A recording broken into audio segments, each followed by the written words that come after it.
This camp is one of many in Ethiopia's Afar region where the UN estimates some 700,000 people have been displaced by violence tied to the civil conflict in the Tigray region. Some of those displaced are sheltering here, about 100 kilometers from the region's capital of Samara. The Afar region had long-standing close ties with the Tigray region, so when forces aligned with the Tigray People's Liberation Front attacked, residents were taken by surprise. We were asleep.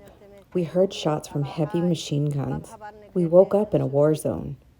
Our husbands and children were scattered. We left our homes because of the heavy fighting in our livelihood. She says she fled with 3 of her children, all under the age of 5, with nothing but the clothes on their back. They, like other displaced people, now rely on food aid. She's heard from those who stayed in the Afar region where the Tigrayan forces attacked that the grocery store she owned was ransacked and destroyed, as was her family's home in Konaba. How can we go back to Konaba? If we return to Konaba, there is no water, and property and household utilities like furniture is looted. Valerie Browning, a nurse and volunteer in the region for over 30 years, visited northern communities of Afar days after troops pulled out in April, a condition warring groups agreed to allow humanitarian aid. The destruction is absolutely systematic. It is house by house that they looted, house by house for the civilians, they've looted everything.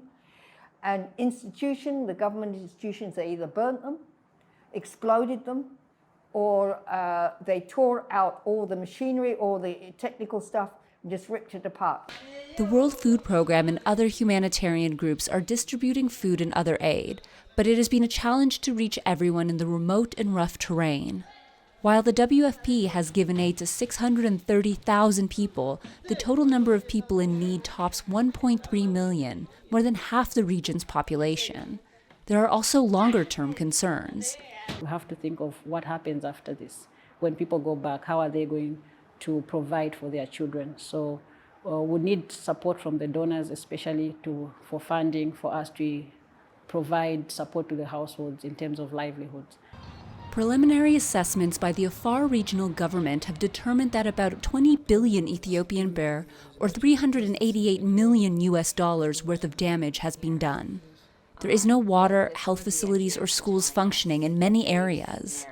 To return to the community, we have to put in place the infrastructure is needed. We do have very limited capacity to undertake all this recovery and the reconstruction activities. So I urge the international community to grab us an attention and even mobilize resources. The World Bank has already provided funds to help the country rebuild, but Hussein says more help is needed for people like Ismael to go home safely. Linda Giftash for VOA News, Samara, Ethiopia.